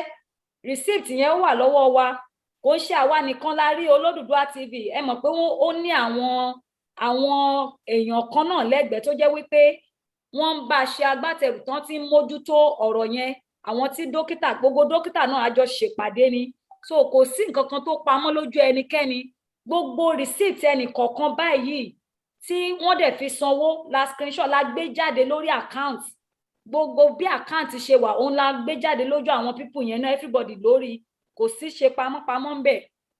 Nítorí náà ẹ̀yin èèyàn wa, owó nínú 1.537 tá a gbà yẹn àti rán 400,000 sí dókítà yẹn, wọ́n dẹ̀ ti fi receipt ránṣẹ́ sí wa. Ní ìgbà tó di àná, that is ìjẹta àná, torí àkáǹtì náírà tí a fi transfer náírà yìí, limit tí wọ́n lè transfer lójúmọ́ is 500,000 lórí àkáǹtì yẹn, bí wọ́n ṣe àkáǹtì yẹn nìyẹn. So lánàá la transfer 500,000 sí ẹni yẹn, ó dẹ̀ confirm ẹ̀, ó dúpẹ́. Lénìí wọ́n ti transfer 500,000 nínú 1,137,000 tó kù. So a transfer 500,000 sí wọn. A transfer yes, ẹ ṣeun bàbá mi. So a transfer 500,000 sí wọn lénìí, ó jẹ́ 1 million lánàá àti èní. So ó kù 137,000 tí wọ́n máa fi ránṣẹ́, torí pé limit tí wọ́n fi sí orí àkáǹtì tá a lò yẹn, limit yẹn kò lè transfer lẹ́ẹ̀kan náà, òun ló jẹ́ kó jẹ́ lẹ́ẹ̀mejì. Wọ́n ti confirm pé 1 million ti wà lákáǹtì wọn báyìí. 137 yẹn bí òru òní tó bá ṣe ń mọ́jú báyìí wọ́n máa tún transfer 137,000 yẹn fún wọn. Ó jẹ́ gbogbo owó tí a bá wọn gbà pátápátá. Lẹ́yìn èyí, lẹ́yìn ìjẹta yẹn tá a ti ṣètò yẹn, àwọn èèyàn tó ń pè wá lẹ́yìn, àwọn tó bá lè jẹ́rìí náà wọ́n á jẹ́rìí. Gbogbo àwọn tó pè mí lẹ́yìn, tó ń pè àwọn bàbá wa lẹ́yìn tá a jọ ṣètò yìí àti ìyá, gbogbo wọn là ń nọ́mbà tí bàbá yẹn fi sílẹ̀, account number ẹni yẹn, òun là ń send sí wọn.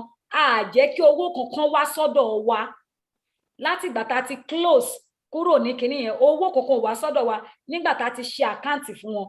Anybody tó fẹ́ fi owó jíṣẹ́, tó fẹ́ fi owó ránṣẹ́ àbí tó fẹ́ fi owó ran ẹni yẹn lọ́wọ́, níṣe la ní kó máa darí ẹ̀ sínú àkáǹtì ọ̀gbẹ́ni yẹn, torí ẹ wò ó kò pọ̀ jù ó, kò pọ̀ jù. Tẹ́ ẹ bá tún fi ràn wọ́n lọ́wọ́, wọ́n á tún máa mọre orí, wọ́n á tún máa fi yá sí ni láti máa ṣe iṣẹ́ takuntakun fún ilẹ̀ bàbá wọn.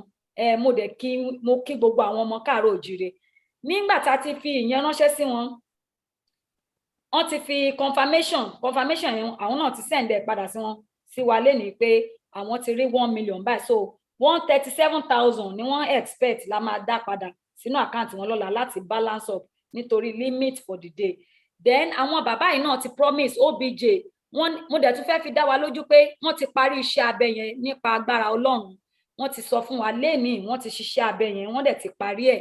Wọ́n send picture wọn, wọ́n fi ránṣẹ́ sí wa, a rí picture wọn. A dẹ̀ tún fi àdúrà pé ní kíákíá restoration Ọlọ́run máa gbé wọn dìde lẹ́sẹ̀ wọn. Wọ́n á fẹsẹ̀ náà rìn lágbára àṣẹ ìṣẹ̀dá. Ọlọ́run á jẹ́ kán fẹsẹ̀ rìn. Ṣùgbọ́n wọ́n ti parí iṣẹ́ abẹ náà tá a dẹ̀ ti rí i pé wọ́n ti ṣe é. Bẹ́ẹ̀ ni àwọn náà tún wá ń promise wa wípé tí àwọn bá ti ṣetán, tí wọ́n ti pé àwọn ń padà bọ̀, wọ́n máa wá sórí show láti wá dúpẹ́ ní o. àwọn ò gba nǹkan kan lọ́wọ́ ẹ̀, kankan appreciate gbogbo ẹ̀yin ọmọ Yorùbá. Kì í ṣe pé bóyá a fẹ́ fi gba anything, kì í ṣe pé a mọ̀ wọ́n rí níbì kan tẹ́lẹ̀, a mọ̀ wọ́n rí. Àwa náà gan ṣe ké sí wa náà ni pé wọ́n wà nù ìyọnu, òun la dá wọn lóhùn. A dẹ̀ wá láti gba láti wá ṣe show àbí láti fẹ́ ṣe pé a wà ń bẹ̀. Ṣùgbọ́n n tá a gbé wa kalẹ̀ náà ni fún pé ẹnikẹ́ni tó bá wà nínú ìyọnu bẹ́ẹ̀ yẹn, gẹ́gẹ́ bí àṣejọ́ ń jà àjàgbara, a ní láti dìde sí wọn. Ọlọ́run kó bá wa fún wọn ní okun àti agbára ní kíákíá. A máa retí wọn lórí ètò. Wọn á dúpẹ́ lọ́wọ́ gbogbo ẹ̀yin ọmọ káàárọ̀ òjíire. Mo dẹ̀ gbàdúrà pé nínáwó àìsàn, nínáwó okú, gbogbo wa pátápátá àṣeyọrí ilẹ̀ òmìnira la máa ṣe. Ní ìparí, owó tí ẹ jọ̀ọ́ ṣé ẹ bá mi táìpù síbẹ̀ o, ṣé mo ti miss nǹkan kan o? No. Oh, TV said it. No worry. You are doing well. No. And she did that very well. Very well. Àwọn èèyàn ní glory be to God for the success of bẹ́ẹ̀ ni. So bí ọ̀rọ̀ owó bàbá wa SOJ, OBJ ni o, kò ń ṣe SOJ o, OBJ bó ṣe lọ nìyẹn. Ní kọ́bọ̀ nínú àkáǹtì Odùduwà TV o. Kódà bóyá tó bá tiẹ̀ wọ́n fi rán mi o, ṣùgbọ́n ó yà mí lẹ́nu kó bàa lè ya àwọn èèyàn lẹ́nu pé a ò gbé Odùduwà TV rédíò sílẹ̀ fún jẹun. Nígbà tí a tiẹ̀ bẹ̀rẹ̀ sí ń ṣe ètò gan, àwa gan fún ara wa àti ẹ̀ mọ̀ pé wọ́n máa ń sọ pé odidi Odùduwà TV kò tì wá lójú o, torí pé a mọ̀ wípé àjẹgbì àwọn olóṣèlú òde fún wa lówó. Àwọn èèyàn gbé 5,000 naira ló wà nínú àkáǹtì Odùduwà TV, náírà, kò ń ṣe euro, kò ń ṣe pounds, kò ń ṣe dollars. 5,000 naira la ní. Lè wá pé ṣé kò yẹ kójú ó tì wá? Ojú ò lè tì wá, torí pé kí ni, tá a bá ní owó ara wa là ń ná sórí kínní. Àwọn èèyàn tó lọ́n dẹ̀ ń lò ní ení tere èjì tere, bí wọ́n ṣe ń fi ránṣẹ́ sí wa, òun náà là ń fi ránṣẹ́ sí àwọn èèyàn láti máa fi ṣiṣẹ́ fún ilẹ̀ orílẹ̀-èdè wọn. Ẹ ṣeun gan. Bóyá mo máa dánu dúró bẹ́ẹ̀, ṣùgbọ́n ẹ̀yin èèyàn tẹ́ bá sì fẹ́ máa ràn wọ́n lọ́wọ́, àkáǹtì wọn ni kẹ́ ẹ máa tọ́jú. Ẹ jẹ́ ká máa tọ́jú ẹ̀mí kan, wọ́n sì máa jẹ, wọ́n máa mu, wọ́n máa rílé, wọ́n máa ṣe gbogbo ẹ̀. Á gbalé, wọ́n á settle family wọn padà. Ẹ bá wa ràn wọ́n lọ́wọ́, ẹ bá wa kàn sí wọn. Kò jẹ́ bó ṣe jẹ́. Lórí ètò tòní náà à ń tẹ̀síwájú. Ẹ mọ̀ wípé bẹ̀bẹ̀ ń lọ ni òmìnira wa. Ó dìgbà tá a bá tó gba òmìnira Yorùbá tán, a sì máa tún máa jáde pé kí ló tún kù ìyálé, àwọn education line, àwọn agriculture, àwọn kinní kan, iṣẹ́ máa lọ náà ni. Over to you, bàbá wa. Àmọ̀tẹ́kùn, àbí? Ẹjọ́ gbéra ńlẹ̀. Ẹ kálẹ̀ kúrò lé. Ẹ dẹ̀ káàbọ̀ sórí ètò. Gbogbo wa là ń ṣiṣẹ́ ìbáṣe máa ń sọ, gbogbo wa la dẹ̀ ń ṣiṣẹ́ takuntakun. Iṣẹ́ ìlú ni, iṣẹ́ gbogbo wa ni kò sẹ́ni tó kéré kò sẹ́ni tó tóbi ju ẹnìkan lọ gẹ́gẹ́ wọ́n ṣe kọ́ nínú anthem wa pé bá ṣe bẹ̀rù la ṣe bọ́mọ lágbára Ọlọ́run ibi tá à ń lọ bá ṣe máa tó nìyẹn débi pé gbogbo wa la lẹ́nu ń bẹ̀ ṣùgbọ́n lórí ìjàngbara tá à ń jà yìí gbogbo wa náà láti máa ja ìjà yẹn àwa tá à ń ná ẹnu àwọn tó ná agbárí àwa tá à ń ná owó àwa tá à ń ná àsìkò gbogbo wa ṣe máa ná nìyẹn bí wọ́n ṣe máa ń sọ ọwọ́ wa la fi máa ṣe ìwà ara wa ọwọ́ wa la dẹ̀ fi máa tó ìlú wa bó ṣe jẹ́ náà so gbogbo wọn tá à ń ṣe yìí àjọṣe ni ẹni tí ò bá dá sí òun ló fa ìrẹ̀wẹ̀sì tá bá lọ tá bá bọ̀ ń sìn tá bá ní adúpẹ́ lọ́wọ́ Ọlọ́run pé àwọn tán gbé lọ sí Àbújá wọ́n ti fi wọ́n lẹ̀ ọ̀rọ̀ tí wàá débì kan sìn tó jẹ́ pé owó yẹn ò tíì pé a dẹ̀ fẹ́ kó jẹ́ pé tá bá ní emergency láṣẹṣẹ máa jáde Ọlọ́run ló bá wa ṣe lórí eléyìí nígbà táwọn èèyàn jáde tẹ́lẹ̀ tó jẹ́ pé owó yẹn ó ṣeé ṣe débì kan kó yí pé a dẹ̀ gbọ́dọ̀ máa dúró pé ó dìgbà tí emergency bá ṣẹlẹ̀ nítorí wà nínú ọ̀rọ̀ yẹn ni pé bá ṣe bẹ̀rẹ̀ gbogbo struggle yìí kò sí bí ọmọ ṣe fẹ́ mọ kí wọ́n ti ń pè ẹ̀kọ́ jẹ kó má ra lẹ́nu oríṣiríṣi nǹkan ló ṣẹlẹ̀ ṣùgbọ́n èmi fi dá yín lójú pé ní Odùduwà TV rédíò yìí kò sí nǹkan tó jọ débi pé ọkàn wa balẹ̀ pátápátá ọwọ́ wa rí funfun nẹ́nẹ́ àwa ò kì í ṣe alámúlùmálà lórí yẹn a gbọ́dọ̀ ṣèrèwẹ̀sì àwa tá à ń sọ̀rọ̀ tá à ń gbé jáde a gbọ́dọ̀ ṣèrèwẹ̀sì ẹ̀yin tẹ́ ń gbọ́ wa ẹ gbọ́dọ̀ ṣe ìrẹ̀wẹ̀sì kò sí bá ṣe fẹ́ ṣe kínní yìí ẹnu òfo kì í dún yànmùyàn gbogbo wa pátápátá la ní ṣe nínú ọ̀rọ̀ yìí a máa ná owó a máa ná ara a máa ná ọpọlọ a máa ná oríṣiríṣi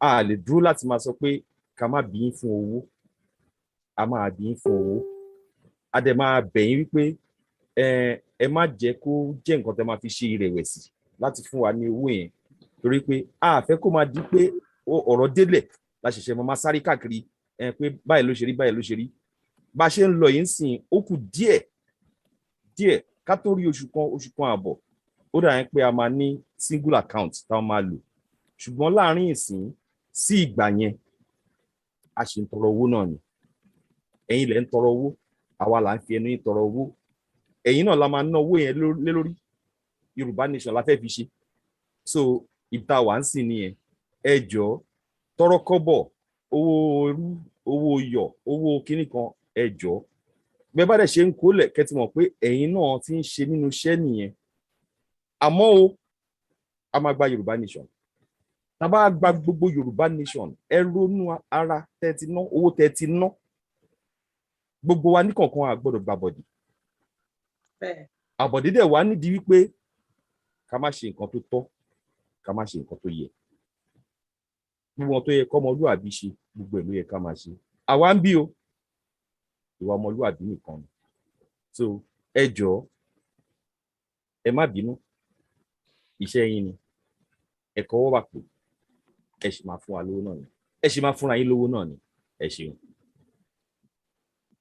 tó ẹ ṣeun bàbá mi Àmọ̀tẹ́kùn ẹ bá mi kí bàbá yẹ o respect Àmọ̀tẹ́kùn ẹ ṣeun gan ẹ ṣeun tó ẹ jẹ́ ń pé kí n tó pe bàbá wa Jìráàdì kí n tó ẹ̀ṣẹ̀ wá pé bàbá ọkọ wa Balele ẹ jẹ́ ń kọ́kọ́ dúpẹ́ lọ́wọ́ gbogbo wa pátápátá in fact mo ti rí wípé àánú àwọn kan tiẹ̀ tí ń ṣòdùdúrà TV rédíò wọ́n ti ń béèrè pé kí làkáǹtì wa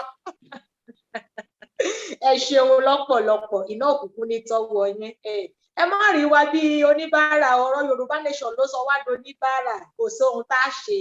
a ti ẹ̀ṣọ́ oníbàárà lórí eléyìí aṣọ oníbàárà à ń tọrọ àwa oníbàárà ló wá àwọn tó jẹ́ pé wọ́n jẹ́ oníbàárà tó wò wá gbogbo àti di bàárà báyìí owó wa la máa fi ṣe Yorùbá nation yẹn owó wa ni ẹnu wa ni ara wa ni ọpọlọ wa ni Ọlọ́run á fún wa ṣe.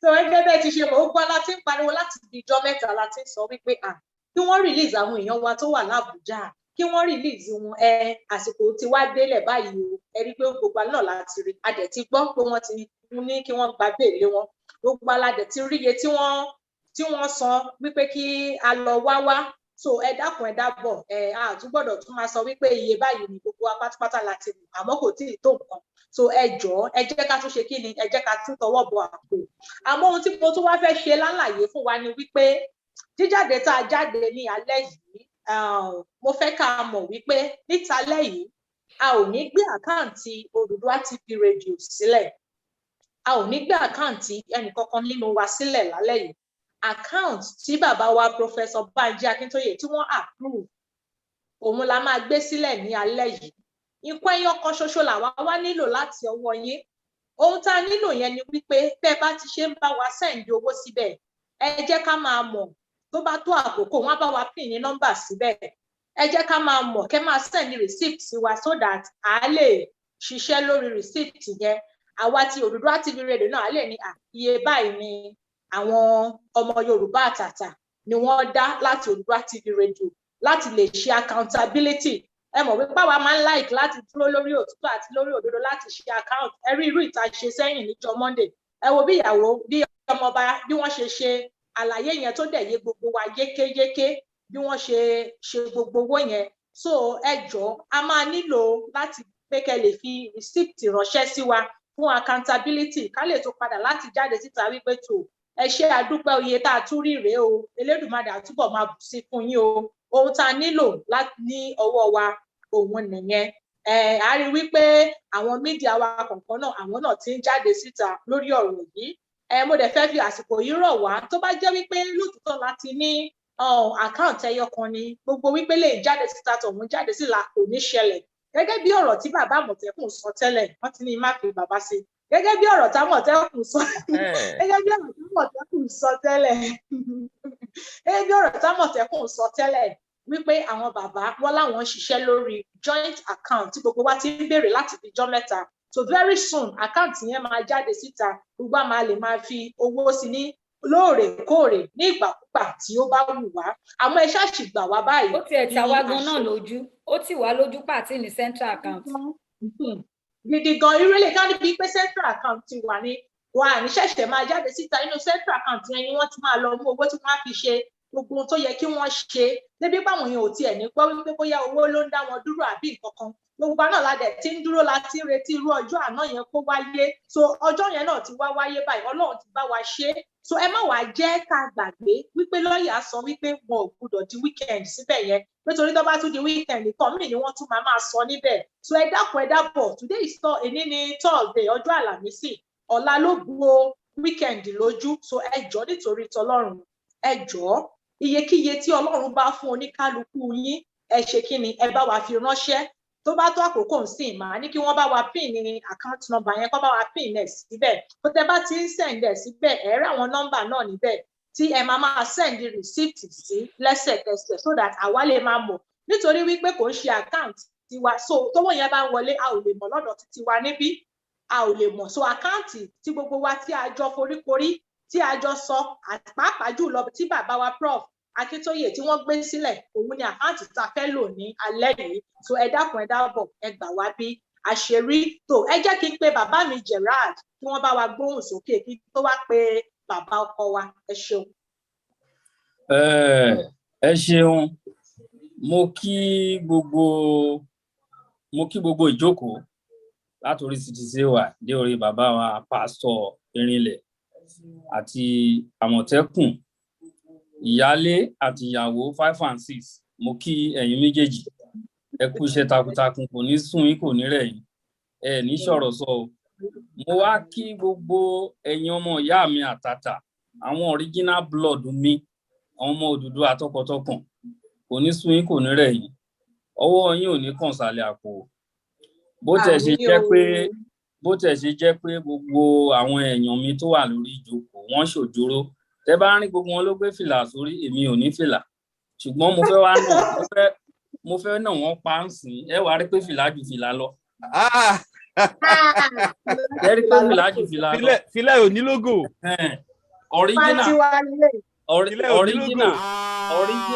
original ọmọ Yorùbá gidi ni mí. òjò ó dẹ̀ dá o. mo kí gbogbo ẹ̀yin ọmọ ìyá mi adúpẹ́ wa mọ́ lóore adúpẹ́ tẹ́ jẹ́ kójú tì wá inú mi dùn ẹ ní mọ̀ nira bó ṣe wù kó kéré kó mọ ìkọ̀ọ̀kan nínú wa ò ní mọ̀ nira ẹ dẹ̀ ní rí ogun ẹjọ́ ẹ ní rí ogun ìsáré pè káwọ́ sórí ìfẹsẹ̀ janlẹ̀ kò mà ní mọ́lé ẹnì kọ̀ọ̀kan yìí ẹ jẹ́ kí bírọ́dà wa ẹ jẹ́ kó wà nínú ìnira adúpẹ́ pé Ọlọ́run ti gbàkóso Ọlọ́run ti bẹ̀rẹ̀ gbogbo alálẹ̀ ti dìde wọ́n ti dìde ẹ̀ náà wo ìyanu tó ṣẹlẹ̀ àwọn èsì ayọ̀ tá a gbọ́ lánàá gbogbo round a gbọ́ èsì ayọ̀ tínú wa dẹ̀ dùn ṣùgbọ́n kò tí ì tán síbẹ̀ ẹ̀yin èèyàn mi kò ì tán síbẹ̀ wọ́n ti sọ pé wọ́n ti fi wọ́n sílẹ̀ ṣùgbọ́n wọ́n sì wà ń bẹ̀ iná lẹ gbọ́ gbogbo nǹkan tí àwọn lọ́ọ̀yà sọ ẹ rí nǹkan tí wọ́n ní kọ́ mú wá ẹ̀rí oyè tí wọ́n ní ká mú wá lè máa fẹnu sọ ní bíbá yín sí so ẹ jọ bẹ́ẹ̀ ni ẹ jẹ́ ká dìde kò ní tán níbi tẹ́ ti mú àpò ṣàṣàmùrà kì í gbẹ àpò yín ò ní gbẹ. ẹ tẹ ẹ mọ nǹkan bàbá mi ni ẹ má ní mo tẹ ìjà iná ọmọ yín lẹ́nu ìyálé torí bá a ṣe sọ ní kọ̀kọ̀ wọn kúkú ti mọ̀ pé a tún máa sọ gbangba tiwa ṣe rí bí àwọn èèyàn wa bá ń wá ṣe jáde báyìí àwa gan táwọn bàbá yẹn tí wọn bá ti gbé central account sílẹ̀ àgbowó mọ́ àbí. bẹ́ẹ̀ni. ẹ dáhùn ìyálé ò dáhùn o. òkìrọ̀ mẹ́ o. bẹ́ẹ̀ni a tún máa wá tọrọ owó fáwọn èèyàn níta bóyá yẹn máa lé wọn lára bóyá ká má mi promise ẹ jẹ́ káwọn èèyàn wá sọ ṣé ká tún máa gbowó tí wọn bá ti gbé central account sílẹ̀. ṣùgbọ́n eléyìí wọ́n máa bá a ṣe lé àbí àwọn èèyàn máa bá a ṣe lé yìí. bẹ́ẹ̀ni wọ́n á ṣe lé lágbára Ọlọ́run ọ̀rọ̀ wa ò ní sunwọ̀n ẹ náà ṣáà rí nǹkan tá ń jáde ẹ ti rí ní. are those money for bail refundable. kílẹ̀ náà sọ. wọ́n ní ṣé owó yẹn wà refundable owó bẹ́ẹ̀lì ẹgbọ́n ṣó wà refundable. owó yẹn as far as me understand ẹ dẹ̀ má take ọ̀rọ̀ mi as gospel. tí wọn ò bá ti sá lọ a ti mọ̀ pé wọn ò ní sá lọ kò sẹ́ni kankan tó máa sá lọ so owó yẹn ó sì máa padà but ẹ má jẹ́ ká rò wípé owó yẹn máa padà kò sí ṣẹ́rí ọ̀rọ̀ owó ìkọ̀sẹ̀ wà ń bẹ̀ láti ìbẹ̀rẹ̀ bí mo lè ṣe sọ tẹ́lẹ̀ kò sí bọ́mọdé ṣe fẹ́ jẹ ẹ̀kọ́ tí ò ní ra lẹ́nu tí owó yẹn bá padà ẹ má gbàgbé o gbogbo wọn tá à ń ṣe yìí táwọn kan ń jà kan pariwo léra wọn lórí 20,000 50,000 15 million nǹkan owó tá a ṣe máa nídìí ju gbogbo eléyìí lọ owó rẹpẹtẹ la máa need kì í ṣe pé a fi ń dẹ́rù bara wa nǹkan tá a fẹ́ gbà kì í ṣe nǹkan kékeré ọ̀fẹ́ kọ́ ni òmìnira kì í dẹ̀ ṣe òmìnira tá a fẹ́ gbà kì í ṣe nǹkan yẹ́búẹ́ kan tó jẹ́ pé a kàn máa gbà ìyẹn mo lè sọ pé ọ̀pọ̀lọpọ̀ wa ó ṣeé ṣe mo ti bẹ SCC AY ó bá ṣeé ṣe kó bá wa play fídíò kan torí mo fẹ́ fi ṣe àpẹẹrẹ fún wa ni a máa náwó kò sí bá ṣe fẹ́ ṣe òmìnira ò cheap òmìnira yìí ṣe kan tó yẹ kàn àwọn kan ti ná ẹ̀mí wọn ẹ má gbàgbé tọ́lọ́run bá fún àwa ní oore ọ̀fẹ́ kó jẹ́ pé owó la máa ná ẹ jẹ́ ká gbà bẹ́ẹ̀ ká fi gba òmìnira wa àwa tó lè jẹ́ pé Ọlọ́run ní kí a ní ẹnu díẹ̀ kọ́lọ́run fún wa ní oore ọ̀fẹ́ ká lè máa jókòó wájú kámẹ́rà níwájú yín ká máa sọ̀rọ̀ àwa náà tún ṣe tiwa náà nìyẹn àwa náà náwó owó ara wa so ọ̀rọ̀ ìnáwó yẹn ó dàbí lọ́dọ̀ tèmi second ni number 1 ni pé kí gbogbo wa ṣe ọmọlúwàbí méjì gbogbo wọn tá à ń ṣe ìyẹn ni the first cost ta ní ọmọlúwàbí second ni owó Ọlọ́run á fún wa ní owó yẹn àádẹ́rì ṣe lágbára Ọlọ́run ṣùgbọ́n lórí gbogbo nǹkan tó yẹ ká ṣe ẹ má jẹ́ ká ṣe mẹ́lẹ́ mo mọ̀ pé kò easy ẹni tó lọ́mọ ńlé tó níyàwó ńlé wọ́n ní gbèsè wọ́n ní kíní ó yé wa ṣùgbọ́n a mọ nǹkan tá a fẹ́ rà kì í ṣe nǹkan kékeré ẹ ṣeun. ẹ ṣeun bàbá mi ẹ ṣeun sà. ìyáàfin Lady B ṣé mo lè play video yẹn sìn kó tó ti ready kasari play àbí ẹ fẹ́ dúró. ṣé fídíò tí mo sọ ń sìn ẹ jẹ́ kí Lady B sọ nǹkan tó fẹ́ sọ. okay all right. okay ẹ ṣeun fún mo rí àwọn comment kọ̀ọ̀kan tí à ń comment síbí pé bàbá mi Bashiru pé why táwọn lọ́ọ̀yà yẹn ò ṣe gbogbo wa la rí bọ́rọ̀ ẹjọ́ yẹn bó ṣe lọ àwọn lọ́ọ̀yà yẹn náà wọ́n gbìyànjú a rí wípé èèyàn 8 ni wọ́n ní wọ́n máa gba béèlì wọn lánàá ẹ rí pé lẹ́lẹ́kejì ni wọ́n tún lọ bá wọn fà because abagan in fact ìpè fẹ́ẹ̀ tán nílò onípè pé àláìláì gbogbo wọn la fẹ́ kí wọ́n gba béèlì wọn lẹ́sẹ̀kẹsẹ̀ wọ́n try wọ́n gbìyànjú lóòótọ́ àmọ́ pé owó yẹn pọ̀ ní tòótọ́ àmọ́ nǹkan tí wọ́n lè ṣe ẹ ti mọ̀rọ̀ ìjọba Nàìjíríà bí kó tó di pé ọ̀rọ̀ àná yẹn ṣẹlẹ̀ nígbà téèyàn àti ìyàwó ń sọ̀rọ̀ níjọ́wọ́ họ́níà a ní láti máa múra dáadáa o torí wípé kí ni àwọn ọmọ ìpè tí wọ́n bá fẹ́ fi àwọn èèyàn wa yẹn sílẹ̀ owó ńlá tabua ni wọ́n máa béèrè lọ́wọ́ wa ẹ̀bẹ́yìn náà mọ̀ wípé àwọn ti mọ̀ wípé àwọn ọmọ Yorùbá nípa máa wà ẹ̀gà láti pé a fẹ́ káwọn èèyàn wa yìí kí wọ́n jáde síta ẹ bá mọ̀ tí wọ́n ṣe ní táìmù ti Ṣòwòrẹ́ ẹ mọ̀ iye tí wọ́n gbà so ẹjọ́ ẹ má tiẹ̀ jẹ́ ká máa sọ yẹn jẹ́ ká máa dúpẹ́ kọ́lọ́run bá wa ṣe kí a raise owó yẹn láti lè gbà wọ́n kúrò ìyẹn gangan ni kókó nísìn ẹjọ́ nítorí tọ́lọ́ ẹ má jẹ́ ká tún padà sẹ́yìn ẹwà ẹ lè bá wa play fídíò yẹn ká tó tẹ̀síwájú báyìí.